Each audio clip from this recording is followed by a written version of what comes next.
فرشتوں کے آمین سے کیا ہو جاتا ہے؟ میچ ہو جاتا ہے، تو اس کے پچھلے گناہ معاف کر دیے جاتے ہیں۔ اتنی بڑی فضیلت اللہ کے نبی صلی اللہ علیہ وسلم نے بیان کی۔ بآواز بلند کہنا ہے، ابو داؤد کی روایت ہے، حضرت وائل بن حجر رضی اللہ تعالیٰ عنہ سے روایت ہے، وہ کہتے ہیں کہ کان رسول اللہ صلی اللہ علیہ وسلم، کہ رسول اللہ صلی اللہ علیہ وسلم اذا قرأ ولا الضالین، جب ولا الضالین پڑھا کرتے تھے، قال آمین، تو آمین کہتے تھے، اور آمین کہتے ہوئے اپنی آواز کو بلند کرتے تھے، ورفع بها صوتا، اپنی آواز کو کیا کرتے تھے؟ بلند کیا کرتے تھے۔ اس لیے آمین کہنا بھی ہے، اور آمین کی کہنے کا وقت جو ہے وہ بھی آپ کے سامنے آ گئی، اور اس کی جو کیفیت ہے کس طرح کہنی ہے، آواز بلند کہنی ہے، یہ بات بھی آپ کے سامنے آ گئی کہ جب آمین کہے تو آدمی کیا کرے؟ آواز بلند کہے۔ اس کے بعد سورہ فاتحہ کی تلاوت ہو جانے کے بعد جو کیفیت ہے، سورہ فاتحہ کی تلاوت کے بعد کیا کریں گے؟ ضم سورہ بسم اللہ پڑھیں گے، اور پھر اس کے بعد کوئی سورہ ملائیں گے۔ اگر کوئی جماعت میں ہے تب تو انہیں اب کچھ پڑھنے کی ضرورت نہیں ہے، سورہ فاتحہ کے بعد اب خاموشی سے رہنا ہے، سننا ہے، اور اگر تنہا کوئی نماز پڑھ رہے ہیں یا امام ہے تو سورہ فاتحہ کے بعد بسم اللہ پڑھیں گے، اور پھر کوئی سورہ ملائیں گے، یعنی کوئی سورت کی تلاوت کریں گے۔ جب وہ سورت ہو گئی مکمل تو اب جو کیفیت آتی ہے وہ ہے رکوع میں جانے کی۔ اب جو کیفیت آتی ہے وہ ہے رکوع میں جانے کی۔ آپ کے سامنے یہ بات آ چکی ہے کہ اللہ کے نبی صلی اللہ علیہ وسلم جب رکوع میں جاتے تو کیا کرتے؟ رفع الیدین کرتے، اور پھر اس کے بعد رکوع میں جاتے تھے، تو وہ دلیل پہلے ہی آ چکی ہے۔ تو جب رکوع میں جائیں گے تو پہلے تو رفع الیدین کریں گے، کس طرح؟ اسی طرح جس طرح پہلی وقت کرے تھے، یعنی ہاتھ بالکل سیدھی ہونی چاہیے، یا تو سینے تک اٹھائے یا مونڈے تک اٹھائے، اور پھر اس کے بعد رکوع کرے۔ شیک کر کے بتائیں گے، ابھی ہاتھ بندھے ہوئے رہیے، اس کے بعد پھر کیجیے۔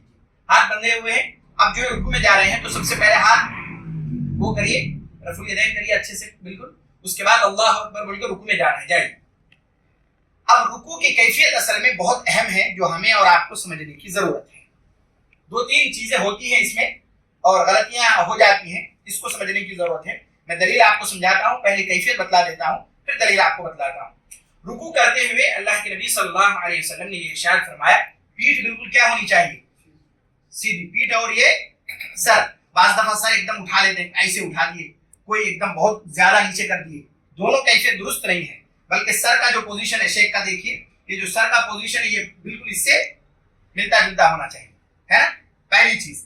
دوسری چیز، ہاتھ کے کیفیت میں، یہ ہاتھ دیکھ رہے ہیں آپ کا جو باڈی ویٹ ہے نا، پہلے اس بات کو سمجھیے، باڈی ویٹ جو ہے وہ پورا آپ کے ہاتھ میں ہونا چاہیے، ہے نا؟ پورا، تو اس سے ہوگا یہ جو پیر کا حصہ ہے یہ بالکل سیدھا ہو جائے گا، سپاٹ، جیسے شیخ کا ہے نا، دیکھ رہے ہیں کہیں پہ بینڈ نہیں ہے، پورا ایک دم سپاٹ ہے نا۔ اور یہ جو ہاتھ کی کیفیت ہے یہ بھی سیدھی ہونی چاہیے، یہ جو کیفیت ہے بعض دفعہ ایسے کر دیتے ہیں، ہے نا، اس پہ پورا باڈی ویٹ ہوگا۔ اور اس کو جو پکڑنے کی کیفیت کے بارے میں آیا، یہ اس کو پکڑیے، اللہ کے نبی صلی اللہ علیہ وسلم نے ارشاد فرمایا، جو گھٹنا ہے نا اس کو کیا کرنا ہے؟ رکھنا نہیں ہے، پکڑنا ہے، اس کو پکڑنا ہے، اور جب پکڑیں گے آپ اور پورا باڈی ویٹ ہاتھ پہ دیں گے تو یہ پیر بھی سیدھا ہو جائے گا اور یہ ہاتھ بھی سیدھا ہو جائے گا۔ ہاتھ کو جب ایسے پکڑیں گے آپ، ہے نا، ایسے جب پکڑیں گے تو یہ پیر بھی سیدھا ہو گیا، اور یہ جو ہاتھ ہے اس پہ ہاتھ بھی یہ سیدھا ہو گیا۔ بعض دفعہ دیکھیں گے لوگ ایسے ٹیڑھا کر دیتے، کریے شیخ ذرا ہاتھ، یہ دیکھیے ایسا ایسا کر دیتے ہیں، ہاتھ تھوڑا ادھر کر دیے، پیر جو ہے ایسا سیدھا ہونے کے بجائے پیر ایسے ہے، ایسے رکوع کر رہے ہیں، یہ درست نہیں ہے۔ رکوع کا جو صحیح طریقہ ہے وہ یہ اللہ کے نبی صلی اللہ علیہ وسلم نے جو بتلایا وہ کیا ہے کہ ہاتھ بھی آپ کے سیدھے ہوں، پیر بھی سیدھا ہو، یہ پیٹھ کا حصہ اور سر بھی بالکل سیدھا ہو، اور ہاتھ کو اس پہ یہ جو گھٹنا ہے اس کو پکڑنا ہے، رکھنا نہیں ہے، اس کو پکڑنا ہے مضبوطی سے، کیونکہ اس پہ طاقت پڑتی ہے، اس پہ ضرب پڑتا ہے، جسم کا جو ویٹ ہے وہ اسی ہاتھ میں آتا ہے، اگر رکھیں گے تو وہ پھسلے گا، اسی لیے پکڑنے کا حکم ہے۔ جب پکڑیں گے تب اس میں پورا ویٹ بھی ڈال سکیں گے، اور ہاتھ بھی سیدھے ہو جائیں گے اور پیر بھی سیدھے ہو جائیں گے۔ کچھ لوگوں کا ہوتا ہے بعض دفعہ کہ ہاتھ کچھ لمبے ہوتے ہیں، تو اگر ان کے لمبے ہونے کی وجہ سے وہ تھوڑا کچھ آگے باہر نکل گیا تو وہ ایک عذر ہے، کیونکہ ان کے ہاتھ لمبے ہیں۔ یہ مجھے پتہ نہیں چلا، بعد میں آپ ہی میں سے ایک صاحب کی نماز میں نے دیکھی، جو انہوں نے، اللہ ان کو برکت دے اور ہم سب کو جو ہے اللہ تعالیٰ صحیح نماز ادا کرنے کی توفیق دے، انہوں نے بتلایا کہ میں پڑھ کے دکھلانا چاہتا ہوں، دکھائے تو ان کے ہاتھ تھوڑے لمبے لگے، تو اس وجہ سے تھوڑے اگر آگے پیچھے یہ ہو جائے، تھوڑا ٹیڑھا ہو جائے، کوئی حرج نہیں ہے، کیونکہ اگر لمبے ہیں تو کیا کریں گے اس کو، تو اکثر شاید نہیں ہوتا ہے، لیکن کچھ لوگوں کے شاید ہو سکتے ہوں کہ لمبے ہوں تو اس کی وجہ سے کریں تو کوئی حرج نہیں ہے، ورنہ یہ اصل کیفیت ہے جو آپ کے سامنے رکوع کے بارے میں رکھی گئی۔ اب آپ کے سامنے دلیل رکھی جاتی ہے، پھر رکوع کی جو دعا ہے وہ بھی آپ کے سامنے رکھی جائے گی۔ اللہ کے نبی صلی اللہ علیہ وسلم نے یہ ارشاد فرمایا، حضرت ابو مسعود رضی اللہ تعالیٰ عنہ سے روایت ہے، وہ کہتے ہیں کہ رسول اللہ صلی اللہ علیہ وسلم نے ارشاد فرمایا کہ اس شخص کی نماز مکمل نہیں ہوتی جس کی پیٹھ نماز میں یا رکوع میں پیٹھ اور سر درست نہ ہو، یعنی سیدھا نہ ہو، گویا کہ نماز مکمل نہیں ہوگی اگر رکوع صحیح طریقے سے نہ کیا جائے۔ اس لیے رکوع کو صحیح طریقے سے انجام دینا بہت ضروری ہے۔ ایک دوسری روایت ہے جس میں اللہ کے نبی صلی اللہ علیہ وسلم نے یہ ارشاد فرمایا، رکع فوضع یدیہ علی رکبتیہ، کہ اللہ کے نبی صلی اللہ علیہ وسلم نے رکوع کیا اور اپنے ہاتھ سے اپنے گھٹنے کو پکڑا۔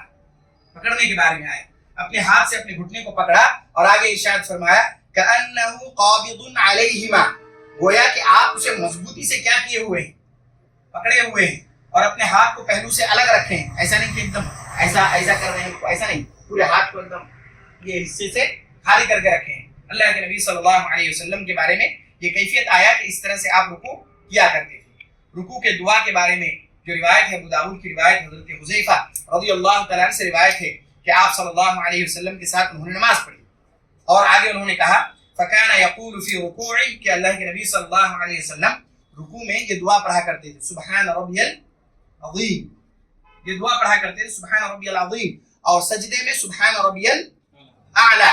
تو اس سے پتہ چلا سجدے کی بھی دلیل اس روایت میں ہے اور رکوع میں پڑھی جانے والی دعا کی بھی دلیل ہے، اور کئی دعائیں ثابت ہیں رکوع میں پڑھنے کی، اور سجدے میں بھی پڑھنے کی کئی دعائیں ثابت ہیں جو آپ کے سامنے دروس میں آ بھی چکی ہیں، جیسے سبوح قدوس رب الملائکۃ والروح، یہ دعا بھی اللہ کے نبی صلی اللہ علیہ وسلم رکوع میں پڑھا کرتے تھے۔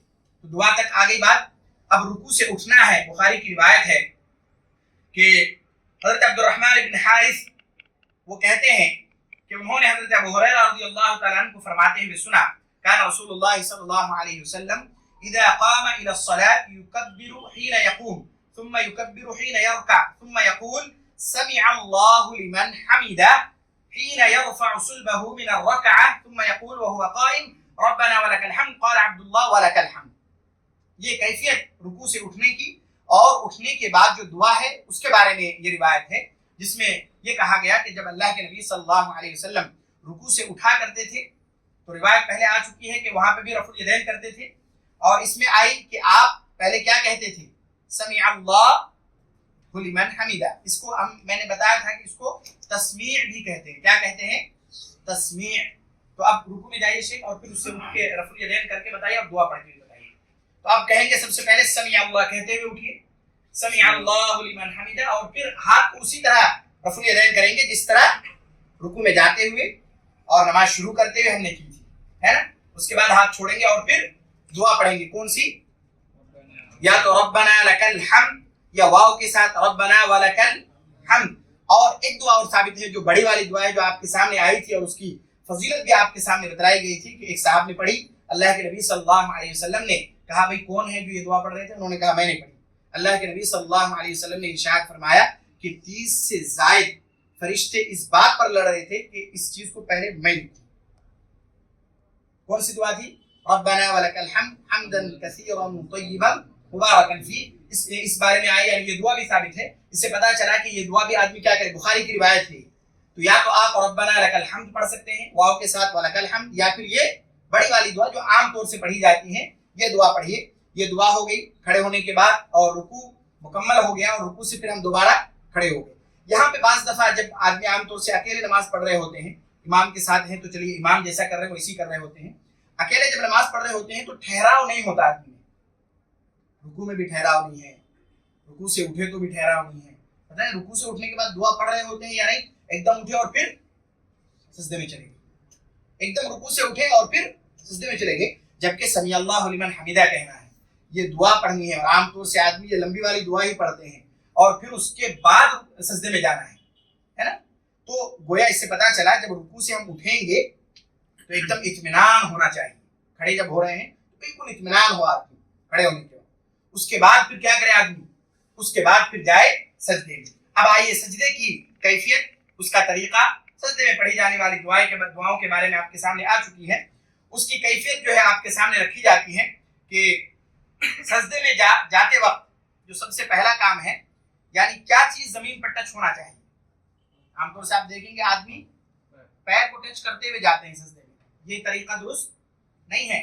اللہ کے نبی صلی اللہ علیہ وسلم نے یہ ارشاد فرمایا کہ تم میں سے ایک شخص جب کیا کرے سجدہ کرے تو وہ اونٹوں کے بیٹھنے کی طرح نہ کرے, یعنی وہ پہلے اپنا پیچھے کا جو دونوں پیر ہے وہ رکھتا ہے پھر اس کے بعد آگے کا دونوں رکھتا ہے, تو اس طرح نہ کرے بلکہ پہلے کیا کرے پیروں کو رکھنے سے پہلے اللہ کے نبی صلی اللہ علیہ وسلم نے یہ ارشاد فرمایا ہاتھوں کو رکھے, پیروں کو رکھنے سے پہلے ہاتھوں کو رکھے, اس طرح حکم دیا. چنانچہ اللہ کے نبی صلی اللہ علیہ وسلم نے ارشاد فرمایا, ابو داؤد کی روایت حضرت ابو ہریرہ رضی اللہ تعالیٰ عنہ سے روایت ہے, اذا سجد احدکم فلا یبرک کما یبرک البعیر, کہ اس طرح نہ بیٹھے جس طرح یا اس طرح سجدہ نہ کرے جس طرح اونٹ بیٹھتی ہے. ولیضع یدیہ قبل رکبتیہ, اسے چاہیے کہ اپنے گھٹنے سے پہلے اپنے ہاتھ کو رکھے. آگے جو سجدے, یہ تو جانے کی کیفیت ہوگی, سجدے کی جو کیفیت ہے وہ بھی بتلاتا ہوں پھر اس کے بعد کر کے دکھلاتا ہوں. سجدے کی جو کیفیت ہے اللہ کے نبی صلی اللہ علیہ وسلم کے فرمان سے پتہ چلتا ہے. آپ صلی اللہ علیہ وسلم نے ارشاد فرمایا کہ 7 اعضاء میں سجدہ کیے جائیں گے. جب تم میں سے کوئی شخص سجدہ کرتا ہے تو وہ 7 اعضاء بھی اس کے ساتھ ساتھ سجدہ کرتا ہے. پہلا وجہ, چہرہ کر کے پیشانی اور ناک کے حصے کو مراد لیا. دوسرا کف, تیسرا رک, اور اس کے بعد پیر, یعنی یہ ایک ہو گیا, ناک اور پیشانی ملا کر ایک, یہ دونوں ہاتھ 3, اور یہ دونوں گھٹنے 5, اور دونوں پیر کتنے ہو گئے 7. تو یہ سجدے کی کیفیت ہونی چاہیے. اللہ کے نبی صلی اللہ علیہ وسلم سے فرمایا, حضرت ابو العباس بن عبد المطلب ان سے روایت ہے کہ انہوں نے سنا رسول اللہ صلی اللہ علیہ وسلم کو فرماتے ہوئے, آپ نے ارشاد فرمایا اذا سجد العبد سجد معه 7 اطراف, کہ جب بندہ سجدہ کرتا ہے تو اس کے 7 اعضاء بھی اس کے ساتھ سجدہ کرتا ہے. وجہ, اس کا چہرہ, وکفاہ یعنی دونوں ہتھیلی, ورکبتہ دونوں گھٹنے, اور وقدمہ دونوں پیر. اس سے پتہ چلا. مسلم کی ایک روایت حضرت برا سے روایت ہے, وہ کہتے ہیں کہ رسول اللہ صلی اللہ علیہ وسلم نے ارشاد فرمایا اذا سجدت فوضع کفیک, کہ جب تو سجدہ کر تو اپنے ہتھیلی کو رکھ, وارفع مرفقیک, اور اپنے کہنیوں کو بلند رکھ. اس سے پتہ چلا کہ سجدہ کرتے ہوئے بعض دفعہ دیکھیں گے لوگ ایک دم ہاتھ کو زمین پر بالکل بٹھا دیتے ہیں. ابھی شیخ سجدہ کر کے بتلائیں گے ہاتھ کی کیفیت, چہرے کہاں پہ اور کس طرح رکھنے ہیں, ہاتھ کس طرح رہنا ہے, اور پھر سجدے کی کیفیت کیا ہونی ہے. ابھی شیخ بتائیں گے. اللہ اکبر بول کے جانا ہے اور اس پہ رفع الیدین نہیں ہے. ابھی سمجھیے شیخ رکوع سے کھڑے ہو کر دعا ختم کیے ہیں اور اب سجدے میں جا رہے ہیں. تو سجدے میں سب سے پہلی چیز جو ٹچ ہونا ہے وہ ہاتھ ہے, تو ہاتھ ٹچ کریں گے شیخ, پھر پیر, اور پھر سجدہ کریں گے. کیجیے شیخ. یہ صحیح کیفیت ہے کہ پہلے ہاتھ اور پھر پیر. اور سجدہ کرتے ہوئے عام طور سے ہاتھ کو ایسا سیدھا بھی رکھنا ہے, سب سے پہلی چیز دونوں ہاتھ کو, ہے نا, اور یہ جو حصہ ہے نا یہ اس سے ہٹنا ہے. یہ جو حصہ ہے, یہ والا حصہ, یہ بعض دفعہ یہاں لگا دیتے ہیں لوگ, اور دوسری غلطی کرتے ہیں یہ جو ہاتھ ہے نیچے لگا دیتے, ایسا لگا دیتے ہیں, ہے نا. یہ بھی درست طریقہ نہیں ہے. یہ ہاتھ کو کیا کرتے ہیں نیچے لگا دیتے ہیں. تو یہ زمین سے اٹھنا ہے, اس پہلو سے بھی الگ یہ کونی ہونا ہے نا. اور یہ جو حصہ ہے یہ بالکل ایسے سپاٹ ہونا چاہیے. اور سجدہ کرتے ہوئے بعض دفعہ لوگ اس حصے کو تو لگاتے ہیں, ناک میں کوتاہی کر دیتے ہیں, کبھی اٹھا لیے کبھی لگائے ہی نہیں. دونوں چیزیں زمین پر لگنی ہے, پیشانی بھی اور یہ ناک کا حصہ. اب سجدہ کرتے ہوئے یہ تو آگے کی چیزیں ہم نے دیکھ لی. پیر کی کیا کیفیت ہے وہ بھی آپ کو بتلا دیتا ہوں تاکہ وہ بھی سمجھ میں آ جائے کہ پیر کی کیفیت کیسی ہونی چاہیے. اللہ کے نبی صلی اللہ علیہ وسلم نے کی روایت ہے کہ پیر کی جو کیفیت ہے, یہ انگلیاں کیا ہونی چاہیے, اس طرح جب رکھیں گے آپ تو یہ انگلیوں کی کیفیت کیا ہونی چاہیے, قبلے کی جانب. اور پیر کی جو ایڑیاں ہیں وہ کیا ہونی چاہیے, آپس میں ملے ہونی چاہیے. تو اب پیچھے کی طرف سے دکھا دیتا ہوں تاکہ سجدے کی اصل کیفیت پتہ چل جائے. آگے کی دیکھ لیا آپ نے, اب سجدہ کر کے بتائیے. سجدے میں جائیے سیدھا. یہ جو دونوں حصے ہیں نا, ایک تو پیر کی جو انگلیاں ہیں یہ ایسا مڑ کے قبلے کی طرف ہونا ہے. یہ جو دونوں ایڑیاں ہیں یہ دونوں ایڑیاں بھی آپس میں ملنے ہیں. یہ ہے اصل سجدے کی کیفیت, ہے نا. اس طرح سجدے کرنے ہیں. بعض دفعہ لوگ جو ہے پیر اپنا ہٹا دیے, ایک پیر گرا ہوا ہے, پتہ نہیں پیر ایسے بھی رکھ رہے ہوتے ہیں سب, ہے نا, پھر سجدہ کر رہے ہوتے ہیں. تو اصل سجدے کی کیفیت ایسا رکھنا ہے, پیر کی انگلیاں مڑی ہوئی ہو جو آگے کی طرف قبلے کی جانب ہو, ہے نا, اور یہ دونوں کیا ہو, ملے ہوئے. سمجھ آ گئی سجدے کی کیفیت. اب سجدے کی جو دعا ہے جو آپ کے سامنے یہ روایت پہلے آ بھی چکی, جس میں اللہ کے نبی صلی اللہ علیہ وسلم پڑھا کرتے تھے سبحان ربی الاعلی, اور وہ والی دعا بھی جو سبوح قدوس رب الملائکۃ والروح والی ہے, وہ دعا بھی اللہ کے نبی صلی اللہ علیہ وسلم سجدے میں پڑھا کرتے تھے. سجدے کی کیفیت کے بعد اب جب سجدے سے اٹھتے ہیں تو وہ جو بیچ کا حصہ ہے جہاں بیٹھتے ہیں بین السجدتین, اس جگہ بھی دعا ثابت ہے. میں یہ اس وجہ سے بول رہا ہوں دعا ثابت ہے, بعض دفعہ اکیلے کوئی نماز پڑھ رہے ہو تو پتہ نہیں چلتا ہے کہ دعا پڑھے بھی ہے یا نہیں, ایک سجدے سے اٹھے اور فوراً دوسرے سجدے میں چلے گئے. تو کئی دعائیں ثابت ہیں وہاں پہ بھی. ایک تو بہت مشہور ہے جو اللہ کے نبی صلی اللہ علیہ وسلم سے مروی ہے کہ اس جگہ پہ آپ رب اغفر لی کو 2 مرتبہ پڑھا کرتے تھے. اللہ کے نبی صلی اللہ علیہ وسلم اس دعا کو 2 مرتبہ پڑھا کرتے تھے. ابو داؤد کی روایت ہے یہ, اور ابو داؤد ہی کی ایک دوسری روایت ہے جس میں حضرت عبداللہ ابن عباس رضی اللہ تعالیٰ عنہما سے روایت ہے. وہ کہتے ہیں کہ اللہ کے نبی صلی اللہ علیہ وسلم دونوں سجدوں کے درمیان یہ والی دعا پڑھا کرتے تھے, اللہم اغفر لی وارحمنی وعافنی واہدنی وارزقنی, یہ والی دعا پڑھا کرتے تھے. اس سے پتہ چلا چاہے آپ وہ دعا پڑھیں یا یہ دعا پڑھیں, لیکن بہرحال دونوں سجدوں کے درمیان دعا پڑھنے ہیں, اور پھر اس کے بعد دوسرا سجدہ کرنا ہے. تو اب مثال کے طور پر دوسرے سجدہ کیجیے, دوسرا سجدہ کیجیے. یہ بیچ والی دعا ہو گئی, یہ دوسرا سجدہ ہے اس میں. دوسرے سجدے کے بعد ہاتھ کی کیفیت جو ہے تھوڑی اور یہ سیدھی ہونی ہے. ہاں, یہ دوسرے سجدے کے بعد جب اٹھیں گے تو عام طور سے سجدے سے سیدھا اٹھ جاتے ہیں لوگ. سجدے سے سیدھا نہیں اٹھنا. ایک رکعت کے بعد 2 سجدے ہو گئی تو سجدے سے کیا کرتے ہیں, سیدھا اڑ جاتے ہیں. اٹھنا نہیں ہے, بیٹھنا ہے اس طرح, اور پھر بیٹھنے کے بعد پھر اٹھنا. اٹھ جائیے شیخ, بیٹھنے کے بعد پھر اٹھنا ہے. یہ جو بیٹھے دونوں سجدوں کے بعد, اس بیٹھنے کو کیا کہتے ہیں, جلسے استراحت. کیا کہتے ہیں, استراحت. اللہ کے نبی صلی اللہ علیہ وسلم کے بارے میں آیا حضرت ابو داؤد کی روایت ہے کہ آپ صلی اللہ علیہ وسلم جب اٹھاتے تھے دوسرے سجدے سے, جب اٹھتے تھے پھر رکعت الاولی, پہلی رکعت میں قعد ثم قام, آپ بیٹھتے تھے پھر کھڑے ہوتے تھے. یعنی سجدے سے ڈائریکٹ کیا نہیں ہو جاتے تھے, کھڑے نہیں ہو جاتے تھے, بلکہ آپ سجدے سے پہلے جب سر اٹھاتے سجدے سے تو آپ پہلے کیا کرتے, قعد ثم قام, پھر آپ پہلے بیٹھتے پھر اس کے بعد کھڑے ہوتے تھے. اسے کیا کہتے ہیں, جلسے استراحت. یہ عام طور سے بہت کمی پائی جاتی ہے کہ بہت دفعہ لوگ نہیں کر رہے ہوتے ہیں. سجدہ کیا اور سیدھا کھڑے ہو گئے. سجدہ کرنے کے بعد پہلے بیٹھنا ہے اور پھر اس کے بعد کھڑے ہونا ہے. یہاں رک کر ایک چیز اور بتلا دیتا ہوں کہ جب آدمی 2 سجدے ہو گئے, بیٹھے سجدے کے بعد, یعنی 2 سجدے کے بعد بیٹھے ہیں شیخ, ہے نا, تو جب آدمی کھڑے ہوتے ہیں یا تو یہیں پہ ہاتھ رکھ کے کھڑے ہو جاتے ہیں, چاہے آپ جلسہ استراحت کے بعد یا 2 رکعت کے بعد تشہد کے بعد اٹھیں. اللہ کے نبی صلی اللہ علیہ وسلم کا یہ فرمان ہے کہ ہاتھوں کے بل اٹھا کرتے تھے. ایک روایت میں آیا کہ گویا کہ آٹا گوندھ رہے ہوں اس طرح اٹھا کرتے تھے. تو یا تو آپ اس کیفیت سے اٹھیں کہ زمین پر ہاتھ ایسا رکھ کے اٹھیں, یا پھر اس طرح رکھ کے اٹھیں جیسے ابھی شیخ رکھے ہوئے ہیں اس طرح رکھ کے اٹھیں, ہے نا.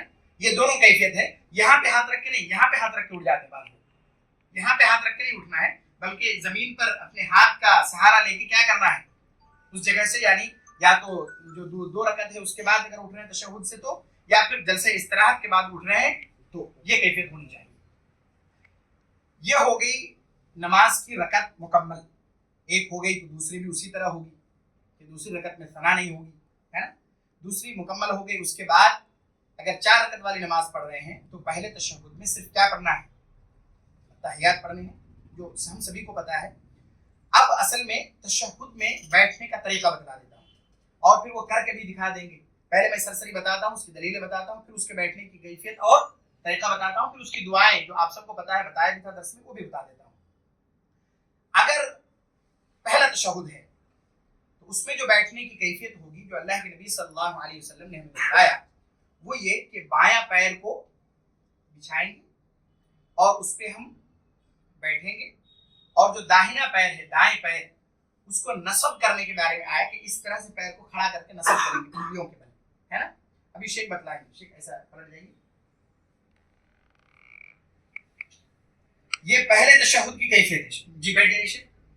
ہے نا. یہ پہلے تشہد کی کیفیت ہے کہ پیر کی انگلیاں ویسے نصب ہونا ہے، دائیں والا جو پیر ہے اور جو بائیں والا پیر ہے اس کو بچھانا ہے نا. دعا کے بارے میں بعد میں بتلاتا ہوں، اور آگے کے ہاتھ کی جو کیفیت ہے وہ ادھر پلٹ کے دکھلاتا ہوں، پہلے پیچھے کا دکھا دیتا ہوں. تو یہ ہو گیا پہلے تشہد کی کیفیت. دوسرے تشہد کے بارے میں یا آخری تشہد کے بارے میں، اسے تورک کہتے ہیں، وہ کس طرح کرنا ہے وہ میں بتاتا ہوں.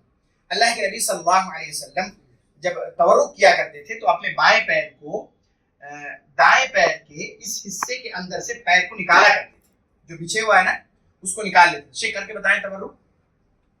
یہ جو کیفیت ہے نا، یہ جو پیر کا حصہ ہے یہ ادھر سے نکلنا ہے باہر، ہے نا، اور اس کے نیچے سے نکلنا ہے، اور یہ پیر اسی طرح نصب ہو کے رہنا ہے جس طرح پہلے تشہد میں تھی، ہے نا، جس طرح پہلے تشہد میں تھی. اٹھ جائیے شیخ، میں آپ کو اور اچھی طریقے سے کر کے بتلاتا ہوں، شیخ کو شاید وہ اس میں دشواری ہوگی. تو جب تورک کریں گے تو یہ جو حصہ ہے نا، یہ دیکھیے آپ، یہ دکھ رہا ہے، یہ پوری طرح سے یہ نکل کے رہنا چاہیے، ہے نا، اور یہ پیر اسی طرح نصب ہونا ہے، انگلیوں کو ٹیڑھا کر کے ایسے کھڑے رکھنا ہے. اسے کہتے ہیں تورک. یہ آخری تشہد میں ہوگا. چار باری پڑھ رہے ہیں تب بھی آخری تشہد میں اس طرح تورک کریں گے. ہو گیا سمجھ میں آگے بات. اب آگے کی جو ہاتھ رکھنے کی کیفیت ہے وہ بھی بتلا دیتا ہوں، تاکہ پھر اس کے بعد آپ کو دعائیں بتلاتا ہوں. اب ادھر پلٹ کے بیٹھیے جی، ادھر ہاتھ دکھانا ہے. سب سے پہلی چیز کہ جب تشہد میں بیٹھیں گے تو ہاتھ رکھنے کی کیفیت کیا ہو. تو پہلی جو چیز ہے، دو طریقے آئے. یا تو آدمی ہاتھ کو اپنے پیر کے اس حصے ران پر رکھے، یا یہ آیا کہ اپنے ہاتھ کو اس گھٹنے پر کیا کرے، رکھے. دونوں طرح کی باتیں آئی، ابھی روایت آپ کے سامنے آ بھی رہی ہیں. یہ جو انگلی رکھنے کی کیفیت ہے، اللہ کے نبی صلی اللہ علیہ وسلم نے کئی طریقے سے بتلایا. یا تو تینوں انگلی کو آدمی کیا کر لے، موڑ لے، پھر اس سے اس کو اس طرح کر لے، اور پھر اس کے بعد رکھے، ہے نا، پھر اس کے بعد رکھے. یا اللہ کے نبی صلی اللہ علیہ وسلم نے یہ ارشاد فرمایا کہ تینوں انگلیوں کو موڑ لے اور دونوں انگلیوں کو موڑ لے اور اس سے کیا کرے، ایسا گول دائرہ بنائے، پھر اس کے بعد رکھے. اور عام طور سے ایسے ہی رکھتے ہیں، اکثر اس طرح رکھے. اور پھر اس انگلی کی کیفیت کے بارے میں آیا کہ اللہ کے نبی صلی اللہ علیہ وسلم نے آہستہ سے اس سے اشارے کا حکم دیا کہ اس انگلی سے کیا کیا جائے، اشارہ کیا جائے. اشارے کو اصل میں بہت زور سے بعض دفعہ لوگ کیا کرتے ہیں، کر دیتے ہیں.